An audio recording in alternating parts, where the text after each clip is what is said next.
Assalamualaikum warahmatullahi wabarakatuh. Kami dari kelompok 2 yang akan memaparkan tentang langkah-langkah evaluasi program pendidikan.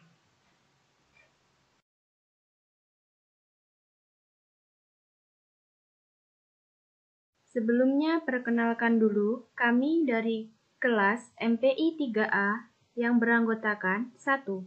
Amalia Laili Nurfadilah, 2. Niswatun Hasanah, 3. Khairia Fatmawati, 4. Muhammad Dafa Febrianto, 5. Muhammad Jainuri, 6. Putri Syarifah Nurfitriah. Langkah-langkah evaluasi program. Dalam langkah atau tahapan dalam melaksanakan evaluasi program, secara garis besar tahapan tersebut meliputi A. Persiapan evaluasi program yang berisikan 1. Penyusunan evaluasi, 2. Penyusunan instrumen evaluasi, 3. Validasi instrumen evaluasi, 4.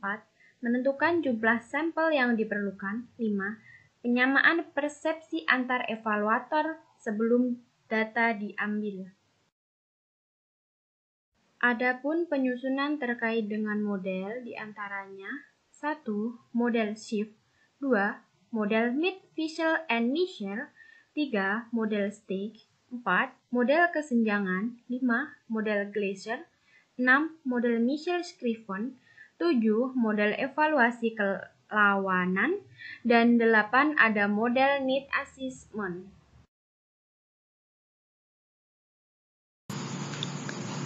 Langkah-langkah yang ditempuh dalam menyusun instrumen evaluasi. 1. Merumuskan tujuan yang akan dicapai. 2. Membuat kisi-kisi. 3. Membuat butir-butir instrumen. 4. Menyunting instrumen. 5. Instrumen yang telah tersusun perlu divalidasi dapat dilakukan dengan metode sampling. 6. Beberapa hal yang perlu disampaikan: tujuan program, tujuan evaluasi, kriteria keberhasilan program, wilayah generalisasi, teknik sampling, jadwal kegiatan.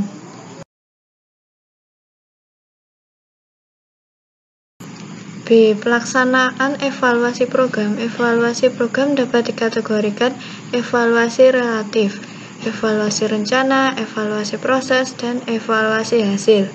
Keempat jenis evaluasi tersebut mempengaruhi evaluator dalam menentukan metode dan alat pengumpul data yang digunakan. Dalam pengumpulan data dapat digunakan berbagai alat pengumpul data, antara lain pengambilan data dengan tes, pengambilan data dengan observasi, bisa berupa checklist, alat perekam suara, atau gambar. Pengambilan data dengan angkat, pengambilan data dengan wawancara, pengambilan data dengan metode analisis dokumen dan artefak, atau dengan teknik lainnya.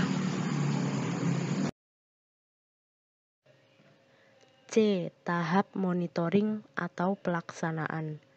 Monitoring pelaksanaan evaluasi berfungsi untuk mengetahui kesesuaian pelaksanaan dengan rencana program. Sasaran monitoring adalah seberapa pelaksanaan program dapat diharapkan atau telah sesuai dengan rencana program, apakah berdampak positif atau negatif.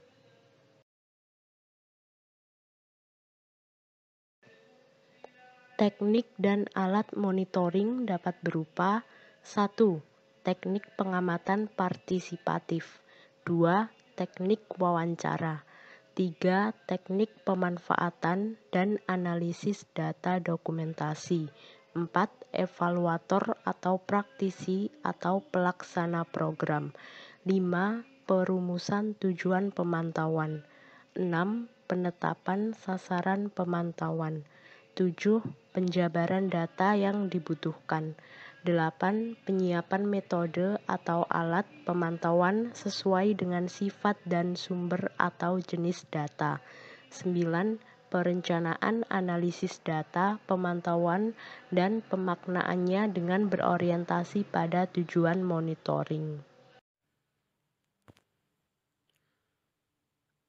Ada 7 jenis sampel yang dapat dijadikan sebagai metode dalam evaluasi program.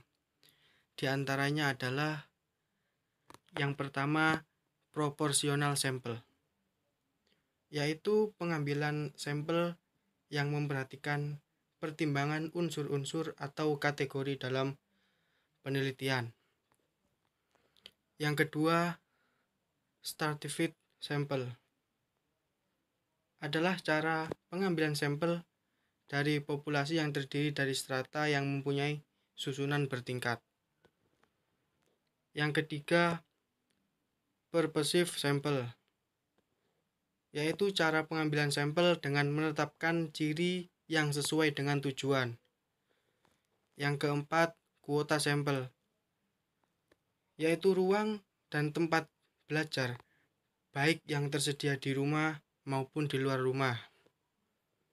Yang kelima ada double sampel, yaitu sering digunakan dalam riset dan penelitian yang menggunakan angket lewat usaha menampung mereka dan mengembalikan dalam angket.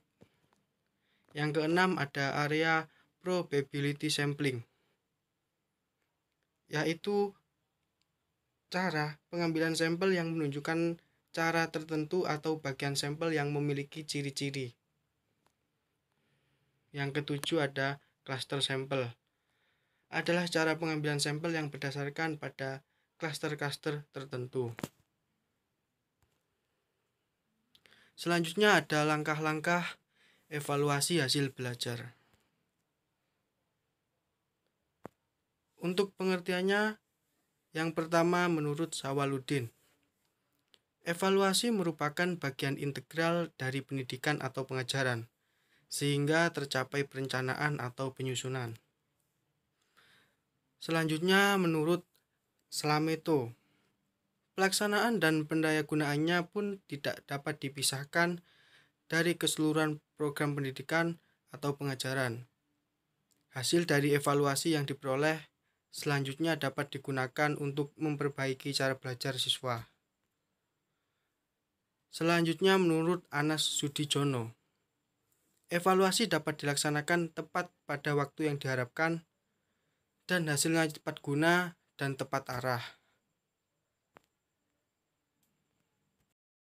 Cara-caranya yaitu A. Menyusun rencana evaluasi hasil belajar. Menurut Sawaludin, perencanaan evaluasi hasil belajar itu umumnya mencakup 1.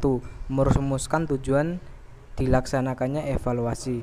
Hal ini disebabkan evaluasi tanpa tujuan maka akan berjalan tanpa arah dan mengakibatkan evaluasi menjadi kehilangan arti dan fungsinya. 2. Menetapkan aspek-aspek yang akan dievaluasi, misalnya aspek kognitif, afektif, atau psikomotorik. 3. Memilih dan menentukan teknik yang akan digunakan di dalam pelaksanaan evaluasi, misalnya apakah menggunakan teknik tes atau non-tes. 4. Menyusun alat-alat pengukur yang digunakan dalam pengukuran dan penilaian hasil belajar peserta didik, seperti butir-butir tes. 5. Menentukan tolak ukur, norma, atau kriteria yang akan dijadikan pegangan atau patokan dalam memberikan interpretasi terhadap data hasil evaluasi. 6. Menentukan frekuensi dari kegiatan evaluasi hasil belajar itu sendiri. B. Menghimpun data. Dalam evaluasi pembelajaran, wujud nyata dari kegiatan menghimpun data adalah melaksanakan pengukuran, misalnya dengan menyelenggarakan tes pembelajaran. C. Melakukan verifikasi data. Menurut Anas Sudijono, verifikasi data adalah proses penyaringan data sebelum diolah lebih lanjut. Verifikasi bertujuan untuk memisahkan data yang dapat menjelaskan gambaran yang akan diperoleh mengenai peserta didik yang sedang dievaluasi dengan data yang tidak baik atau dapat mengaburkan pandangan yang akan diperoleh. Yang D adalah mengolah dan menganalisis data. Mengolah dan menganalisis data bertujuan untuk memberikan makna terhadap data yang telah dihimpun dalam kegiatan evaluasi. Cara mengolah dan menganalisis data dapat dilakukan dengan menggunakan teknik statistik, misalnya dengan menyusun dan mengatur data lewat tabel grafik atau diagram, perhitungan rata-rata, standar deviasi, pengukuran korelasi, dan sebagainya. Yang E adalah memberikan interpretasi dan menarik kesimpulan.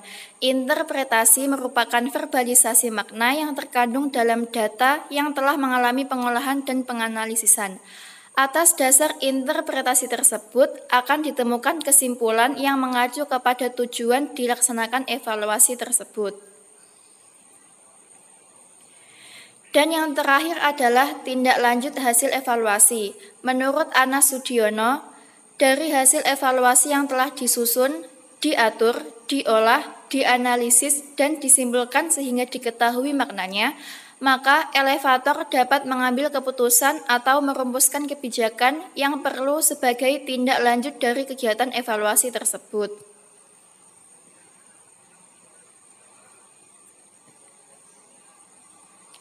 Sekian presentasi dari kelompok kami. Terima kasih. Ada pertanyaan?